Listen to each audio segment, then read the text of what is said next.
कहते हैं कि राजनीति में पहुंचने के लिए ताकत चाहिए, पैसा चाहिए, पहचान चाहिए। लेकिन पश्चिम बंगाल की कलिता माझी ने इन सारी धारणाओं को गलत साबित कर दिया है। कलिता ने शुभेंदु कैबिनेट में मंत्री पद की शपथ ली है। पश्चिम बंगाल में कैबिनेट के 35 नए मंत्रियों में कलिता माझी भी एक हैं। बीजेपी की वही महिला नेता जो कभी एक घरेलू सहायिका के तौर पर काम किया करती थी, दूसरों के घरों में जाकर बर्तन धोती थी और जैसे तैसे अपने परिवार का पालन पोषण करती थी, और आज मंत्री बन चुकी हैं।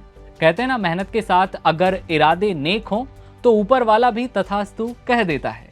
कुछ ऐसा ही हुआ बंगाल की कलिता माझी के साथ। कलिता ने आज राज्य मंत्री स्वतंत्र प्रभार के तौर पर शपथ ली है। शुभेंदु कैबिनेट की सदस्य अब वो बन चुकी हैं।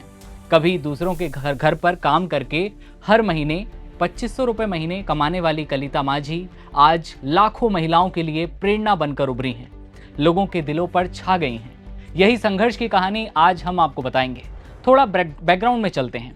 कलिता माझी के लिए 4 मई का दिन अविस्मरणीय साबित होता है।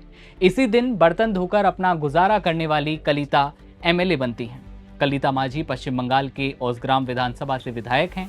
विधानसभा चुनाव में तृणमूल कांग्रेस के उम्मीदवार श्यामा प्रसन्न लोहार को करारी शिकस्त दी थी। माझी ने 12,692 वोटों के अंतर से जीत दर्ज की थी।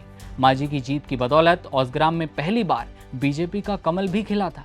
कलिता माझी का बंगाल सरकार में मंत्री बनने का सफर बेहद मुश्किल रहा। उनके लिए ये सपने जैसा तो बिल्कुल भी नहीं है, क्योंकि चुनाव प्रचार के दौरान भी उन्होंने अपने काम से कोई छुट्टी नहीं ली थी।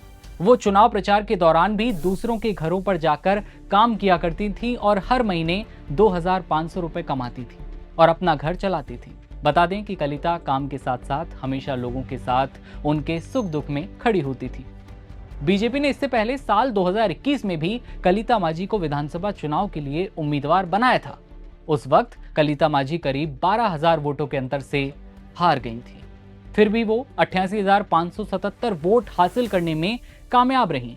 ठीक इसी वजह से बीजेपी ने उन्हें दूसरी बार मौका दिया और इसी तरह माझी ने पार्टी के भरोसे को पूरी तरह सही साबित कर दिखाया। बता दें कि कलिता माझी ने 10 साल पहले अपने राजनीतिक करियर की शुरुआत की थी। उन्होंने बूथ स्तर पर एक जमीनी कार्यकर्ता के तौर पर अपनी यात्रा शुरू की। पार्टी ने उन्हें छिपी नेतृत्व क्षमता को पहचाना उनकी, और वो पार्टी के लिए लगातार एक्टिव रहीं। ठीक इसी वजह से पार्टी ने उन्हें 2 बार विधानसभा चुनाव में उम्मीदवार बनाया। आखिरकार अपनी दूसरी कोशिश में माझी विजयी हुई। उन्होंने कभी हार नहीं मानी, लगी रहीं। एक तरफ अपना काम भी किया करती थी और दूसरी तरफ चुनाव प्रचार भी।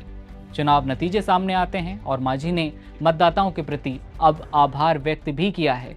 और उनकी मेहनत को देखकर ही जब साल 2021 में भी उन्होंने चुनाव लड़ा था तो केवल 12,000 वोट से वो हारी थी, और वही मेहनत देकर साल 2026 में बीजेपी बंगाल की ओर से उन्हें टिकट दिया जाता है। औसग्राम से वो विधायक बनती हैं और अब एक बार फिर उन्हें मंत्री पद जो है दिया गया है।